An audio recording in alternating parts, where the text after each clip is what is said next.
Olá pessoal, bem-vindos a mais um podcast da Rafus Press. E hoje nós continuamos com a nossa, digamos assim, apresentação, uma apresentação simples, né? Mas cheia de gratidão e admiração das editoras independentes e malditas pelo mundo afora, que foram inspiração, direto ou indiretamente, da Rafus Press, né? A gente nunca escondeu que nós nos apoiamos nos ombros de gigantes, né? E que tem várias editoras com as quais nós convivemos que também merecem toda a nossa admiração. A Ex Machina, Sebulcrips Hydra, Diário Macabro, são várias, né? A Draco, aqui no Brasil, camaradas, né, de guerra que estão na luta pela edição, né, de livros independentes no Brasil, que a gente sabe que não é fácil, né? E que por serem camaradas a gente está aí ombro a ombro, né, na luta. Mas tem aquelas editoras que, de certa forma, até são um pouco camaradas também, de certa maneira, mas que, para nós, pelo menos da Rafus Press, representou uma inspiração e representa uma inspiração contínua, né? São aqueles livros que eu busco para tentar ter ideias, né? Da montagem dos meus próprios livros. Então, são editoras que e que eu gostaria até que fossem mais conhecidas, talvez facilitasse o preço dos livros, né? Porque elas em geral têm preços bastante, os livros são caros, né? Então, bastante inviáveis. Alguns são até nem tão caros, mas se contar envio e tal, torna inviável para o consumidor brasileiro, né? O que é uma pena, porque valeria a pena conhecer esses livros, né? Eu mencionei aqui, assim, todas as editoras que eu menciono aqui, elas têm uma questão muito, digamos assim, uma ressonância muito forte da construção do design da editora, mas esse design é pensado como uma identidade, né? Poucas editoras desenvolvem esse direito, né? Algumas tentam, como a Darkside, mas não conseguem sempre, ou não conseguem, ou o êxito é, digamos, meio reduzido por outros fatores, mas essas conseguiram muito bem. Então eu mencionei, por exemplo, no início, né, no nosso primeiro programa, a respeito de como uma ideia de seita, grupo herético, né, existem nas publicações da Monte Abraxas e da La Felgueira, cada uma com estilos diferentes, uma pautada em subculturas do black metal, né, que é o caso da Monte Abraxas, a outra é do post-punk, né, como é o caso da La Felgueira. E as editoras que eu vou falar hoje aqui, elas têm um foco interessante no design, porque é um foco, digamos assim, cada uma delas, enquanto, digamos assim, uma delas tem uma visão de futuro, como se fosse uma editora surgida da Bauhaus, né? Fosse uma espécie de editora surgida de alunos da Bauhaus nos dias de hoje, no século XXI. A outra, ela vira, digamos assim, o caminho e o foco é o passado. Mas não, evidentemente, a reprodução ipsis literis de livros do passado, né? Mas uma apropriação estilizada do passado. A gente vai ver outras duas que têm essa propriedade de uma outra maneira, mas essas duas têm isso de uma forma muito sofisticada e ao mesmo tempo muito simples, né? Embora os livros tenham um acabamento esplendoroso, né? Como eu falei, a questão aqui do design, que envolve identidade, é uma questão relacionada tanto à produção do livro propriamente dita, tipografia, escolha de papel, escolha de ilustrações. Uma delas, aliás, não tem quase ilustração. Quando existe, é porque a edição original existia, né? Então é uma editora muito mais minimalista, né? O que é interessante até porque parece que os livros não são minimalistas. É... Enquanto a outra não, ela tem uma visão mais de futuro. E também tem essa questão, né? Da tipografia, da forma como os livros são estruturados, né? Tem alguns livros pesadamente ilustrados, outros quase sem ilustração. Então, são dois modelos de construção de livro que, digamos assim, tem uma noção muito, digamos assim, clara dessas propriedades de design fundamental do livro, né? As editoras que eu trato aqui, mas essas duas com mais ênfase, elas têm muito claro os princípios, digamos assim, divergentes, mas dialeticamente complementares, propostos tanto por Stéphane Mallarmé quanto por William Morris no que diz respeito ao livro ideal. Tanto Mallarmé quanto William Morris, mais ou menos na mesma época, William Morris um pouquinho antes, eles propuseram, se bem que o Mallarmé também, né, só que como um trabalho mais individual, no que não tinha sido publicado, o William Morris na forma de conferência, eles trabalharam a ideia de livro ideal, né? E são ideias diametralmente opostas, mas que lendo, né, ambas assim, tentando ler as duas mais ou menos juntas, elas criam uma tensão dialética, né? Porque o Mallarmé propunha o livro como uma performance, e ele é, né? E o Morris propunha o livro como uma forma, e ele também é uma forma que você, enfim, você tem uma série de elementos para compor essa forma. Da mesma maneira que uma performance, você tem uma série de possibilidades ou de, digamos assim, de estruturação, de organização para que a performance aconteça. Então, dos dois casos, né, como eu disse, você tem uma tensão. E essas editoras, elas refletem, ainda que indiretamente, elas refletem isso. Por isso, minha profunda admiração por todas elas. E essa que a gente vai falar hoje. A primeira delas é a Zagava. A Zagava é uma editora alemã, né? Esse aqui é o primeiro livro deles. É uma editora que eu participei diretamente. É uma editora que surgiu até um pouquinho antes da Rafus, assim, um ano antes. Tem algumas que vão ser assim, né? E que me deram aquele start para começar a produzir livros, né? A Zagava, ela é de propriedade do Jonas Plogger, que é um colecionador e livreiro alemão, né, que tinha digamos assim, um perfil, né, na EB Books. Não é fácil de ter, na verdade, você tem que pagar todo ano, então tem que valer a pena, mas ele tinha um perfil na EB Books e em outro eBay, né, assim, e ele comercializava livros antigos. Ele sempre foi fascinado pelo Derek Jarman, os livros, né, do Derek Jarman, e pelos e de outros autores, assim, né? Tem aquele americano que foi ilustrador, né? Não lembro agora o nome. Depois, qualquer coisa eu complemento em algum lugar aí no comentário quem é. Que ele também admira muito, né? Então ele colecionou esse material, começou a amealhar tudo isso para montar as ideias da editora. E é um cara que se aplica muito na montagem da editora, né? Eu sou, digamos assim, para a pessoa mais ou menos próxima do Jonas, ele gosta do meu trabalho, admira o meu trabalho. Eu participei deste livro aqui, tem um ensaio meu, e eu ajudei na organização do livro. Foi bastante estressante, eram muitos autores diferentes, mas valeu a pena. E participei de outros materiais, né, lançados aí pelo Jonas. E eu sei que ele é uma pessoa muito, muito, assim, ele estuda muito materiais para poder lançar os livros, né? E formatos.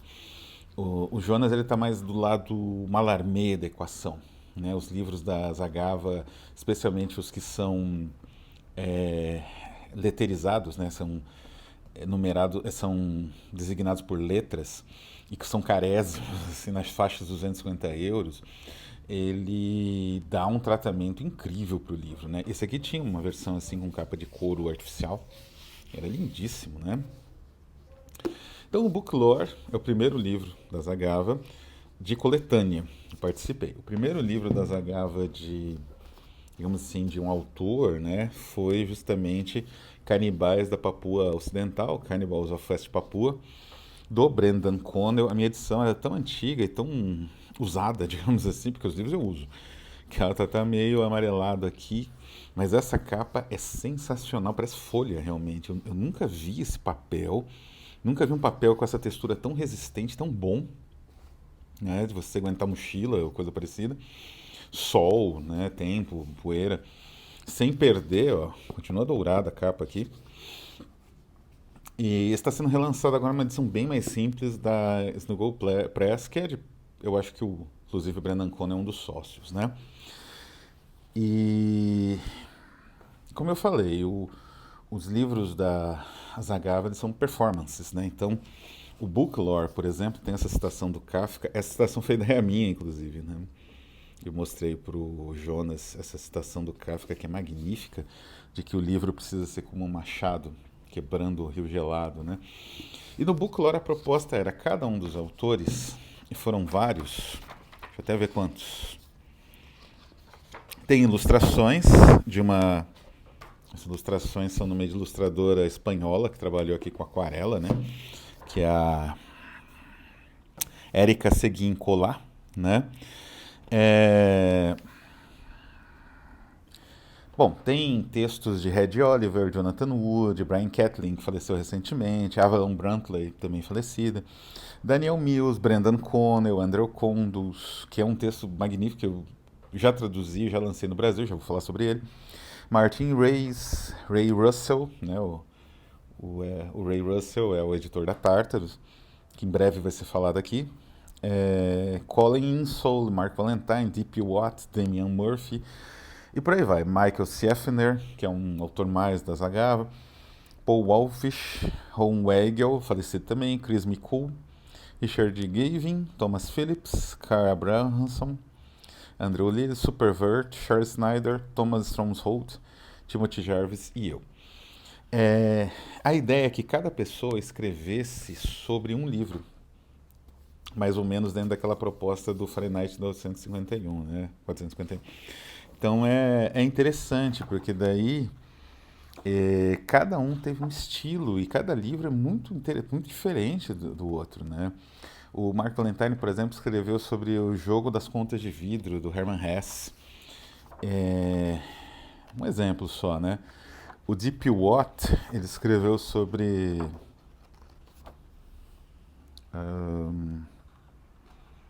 nem sei qual o livro. Você não precisava também escrever sobre isso, era livre um pouco, mas tinha que envolver livros, né? Por exemplo, o Damian Murphy escreveu sobre o Topologia de uma Cidade Fantástica, sobre a Alain Robbe-Grillet, a grande influência do Damian Murphy, né? Então ele falou um pouco sobre o projeto de uma revolução em Nova York, Topologia de uma Cidade Fantasma, o ano passado em Mariambá, né? Mas, por exemplo, a Avalon Brantley, ele escreveu um texto lindíssimo sobre todos os livros raros perdidos. Uma pessoa que conseguiu esses livros são só lendários, né? Estão perdidos. E o Thomas Stromsholt, ele escreveu sobre A Caça Espiritual, que é o livro perdido do Rimbaud. Enfim, eu escrevi sobre a desagregação dos livros, né? O que leva à desagregação dos livros. Então, assim, era um pouco livre, mas a maioria meio que se ateve a uma obra, né? E é um material sensacional. Uma pena que é difícil de relançar, difícil gente se interessar, né? São ensaios, não é romance, não é ficção. E é difícil também conseguir todo mundo aprovar por republicação. Muita gente já republicou em outros lugares, né? E aí a dificuldade, né, do Jonas em relançar, uma pena. Um outro livro, né, o Canibais aqui, esse livro é sensacional, né? Mais novidades em breve, o meu é o 29, inclusive. É um livro muito raro hoje. O Jonas reclamou que ele demorou bastante tempo para vender, porque era uma época em que o Brandon era menos conhecido, né? Agora ele é bastante, por causa do neodecadentismo, ele é bastante conhecido. Tá vendendo bastante, né? E esse livro aqui é raríssimo agora, né? Olha que incrível essa imagem, essa máscara dos papuanos. É um livro sensacional, né? Inclusive, nós da Rafos, a gente pretende lançar a tradução, né? Tanto desse quanto a tradução do Padre Torturo, né? Que é a primeira parte, né? Eles não são lidos em sequência, né? Não é, nem é uma trilogia, né? Mas são dois livros com o mesmo personagem. Um mais brutal e visionário que o outro. Brutal mesmo. O Brendan Connell, ele não é um autor que aplica violência, usa violência em todos os livros. Isso não é fetiche para ele, mas quando ele usa violência, ele usa para valer. E aqui é um exemplo disso. Tem umas cenas espetaculares e de virar o estômago mesmo, né? Um livro incrível, lançado pela Zagava. Não é coletânea de obra original e Resgate, né? Aqui a gente tem o número um do Der Orchidengarten, né? Que é aquela primeira revista que veio bem antes, 2 ou 3 anos antes da World Stories americana. E é a primeira revista baseada, assim, com foco no fantástico mais contemporâneo, né? E é sensacional também, né? Inclusive essa revista ela tem uma arquitetura incrível, que são essas filipetas, que tem a tradução do que você está lendo desse lado aqui, né? Tá vendo? Essa filipeta. Então, é um facsímile praticamente idêntico, ó, tem as propagandas de época, não é? É um facsímile praticamente idêntico, em altíssima resolução, como se fosse uma revista da época, só que tudo traduzido, né? É um projeto editorial único. E assim, eu fico bobo que isso não tem uma ressonância maior fora da Rafus Press, que é uma editora pequena e não pode se valer, né, de lançar obras tão originais ou, enfim, tem uma série de restrições por conta de custos, né? A segunda editora de Newcastle upon Tyne, né, que aparece ali, é a Sidereal Press, né? De propriedade, Sidereal Press, de propriedade do John Hirshhorn Smith, que é uma figura única, assim, né? Ele começou como crítico e músico também, ligado ao industrial, né? Ao som, né? O tipo de som produzido por bandas como Nurse with Wands, Strobing Gristle, Psychic TV, etc., né? E depois de um certo tempo, né, fascinado aí pelo ocultismo do Crowley, ele começou a ir para esse lado dos livros, né?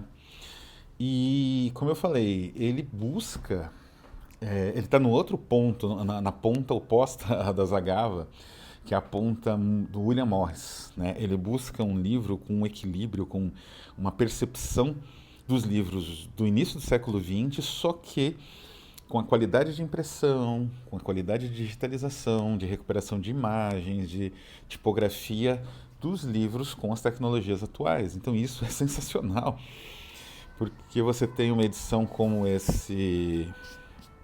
o, o Aprendiz de Feiticeiro, do Hans Heinz Evers, que é um dos grandes romances do Evers, né? É uma obra única. Tem de tudo aqui. Tem discussão sobre fanatismo, discussão sobre hipnose, de controle mental, inspirada pelo Alamute também, né? Pela hipnose, por uma série de sugestões mentais. É, enfim, uma série de discussões ele encapsulou aqui, mas assim, origem do cinema, impressões, né, dos primeiros filmes e das primeiras técnicas de montagem do cinema, né, no início do século XX. Ele encapsulou tudo num romance, assim, que tem um certo elemento de desconjuntamento, mas faz parte do charme dessa obra. É sensacional, é um livro que eu teria o maior orgulho de lançar, mas é muito difícil, né? Ver esse aqui o tamanho dele. Ele tem em torno de 550 páginas, mais, tão pouco. E ele é ilustrado, né? Aqui a gente vê a folha de rosto. Ele tem essas ilustrações de... Bem aqui dentro, né? É traduzido pelo Joey Bandel, a partir da tradução original de Ludwig Levinson, que me parece um pseudônimo do próprio Evers, né? O Evers morou um tempo na Inglaterra, inclusive ele era espião do governo alemão, né? Durante a Primeira Guerra, então tinha que saber inglês, né? Ó, as ilustrações são de Mahlon Blaine. É um ilustrador bastante célebre, né, do período decadentista, ali que faz a conexão em decadentismo e expressionismo. Essa obra, ela mais ou menos vai nesse diapasão, né? E assim, tem o livro completo, que tem quase 400 páginas, depois tem uma peça criada por um tal de Howard Phillips, né? Uma peça também aí com as suas 50 páginas, né? E depois ainda tem o ensaio de Sabine Baring-Gould, que é um célebre etnógrafo da época, né, que escreveu sobre o caso real, que é baseado num caso real, e o ensaio do John Hirshhorn Smith a respeito de mesmerismo. Né? É, enfim, este livro aqui é uma verdadeira aula de design de livro longo, de assim, ao mesmo tempo que ele é simples, né? Dá para se ver aqui, né? Abrir uma página poucas notas, né? Poucos elementos que interferem no texto, uma diagramação e uma tipografia limpíssimas, né? Ele é extremamente completo e complexo, né? Da mesma forma, o nosso amigo John Hirschhorn, ele lançou The Dusk. A minha edição veio meio machucadinha da viagem na Inglaterra aqui. The Dusk é uma coletânea de autor. Como esse livro foi ilustrado originalmente, a versão lançada nos anos 30, 20, 30, né? O Adriano de Feiticeiro era ilustrado. O John Hirschhorn, o editor, ele fez questão que essa edição também fosse. Recuperou as imagens, fez todo um trabalho técnico aqui e de pesquisa. Este livro não é ilustrado, foi imaginado pelo próprio, né, que lançou o edital, o John Hirschhorn, e recebeu uma série de obras, né, de contos, e escolheu 10 mais ou menos. Então ele é muito mais simples, né? Simples, não tem muito o que dizer, não tem ilustração nenhuma, mas é um livro que você devora, né? Aqui estão os contos. Alguns dos melhores autores do gênero hoje, né? São os menos conhecidos, né? Rebecca Lloyd, Colin Solly, Benjamin Tweddle, Martin Locker, R. Osterheimer, enfim, essa galera escrevendo sobre Dusk, né? Sobre o pôr do sol, né? A capa é belíssima. E aí ele segue exatamente uma ideia muito morrisiana, por isso que eu falei que ele está no prisma, nesse prisma que eu falei, né, dessa dialética, dessa tensão dialética entre o livro ideal do Mallarmé e o livro ideal do Morris. Ele está do lado do Morris, que o Morris falava isso. Se o livro tem elementos gráficos, como a capa mesmo, ou ele fala de arte, ou tem que é muito, muito, digamos assim, elaborado, é um exagero você fazer dentro também. Então você precisa de um certo equilíbrio, né? Então o texto compensa, então você tem que planejar o texto para ele ser bonito, né, como estrutura. Como eram os textos dos manuscritos e dos incunábulos, principalmente, da transição, né, entre Idade Média, entre tipos móveis e já tipografia mais moderna, assim, né? Então ele faz isso com uma sensacional sensibilidade, né? É um livro simples, como eu falei, mas ele é muito vistoso, muito bonito. Ele tem um tamanho que é muito gostoso de você ler, né? É um livro que eu fico lendo, às vezes eu volto um conto, vejo de novo alguns trechos. É um livro que você mergulha, na verdade. Como é também, esse aqui é um livro exclusivo de um autor, que é o Marvick, né? O Louis Marvick, um autor muito lançado pela Zagava também, apareceu ali, que é o Intervalos Dissonantes, né? O Intervalos Dissonantes, ele tem esse efeito aqui com a sobrecapa, ó. Essa aqui é a verdadeira capa. E ele também é um livro muito simples, então ele tem acetato, né? É um acetato bem grosso na capa, protegendo o livro. E é muito simples, né? Tipografia simples, não é ilustrado. E é um livro com os contos, né? Uma belíssima... Um outro estilo de diagramação e tipografia, mais adequado a esse livro mais, assim, que tem uma distância maior aqui, né? Você aproveita melhor o miolo, sem letras muito pequenas. Então, como eu falei, esses livros do John Smith, eles são planejados de uma maneira muito elaborada, né? Como os da Zagava, né? Só que os da Zagava, eles são planejados, como eu disse, tendo um foco mais no futuro e no livro como performance, né? Essa ideia da Filipeta aqui, que é sensacional, né? Que a gente tem Traum, Dream, né? A tradução. É uma performance de livro, né? Você tem como se fosse 2 livros num. Então, essas 2 editoras, elas apontam tanto para o passado como para o futuro. A gente vai ver outras que têm esse mesmo abordagem semelhante, mas tem outras formas de entender isso. Eu acho que essas 2 editoras têm isso de forma mais pura, mais bruta, né? Então são editoras que eu estou sempre voltando para ler, para consultar, para folhear, para ter uma ideia diferente de livro. Elas me fornecem muito isso. Ou uma ideia de livro conectada a um universo mais orgânico, né? Como é o caso dos livros da Sidereal. Então é isso, espero que vocês tenham gostado. Essa semana sai o sorteio, né? Um dos sorteios. E espero que vocês tenham gostado e possam acompanhar aí as outras editoras que eu vou vir trazer. Vai ter mais uma ou duas partes, né?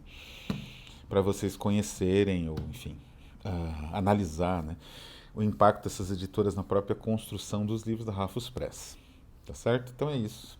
Agradeço a todos, um abraço e até a próxima.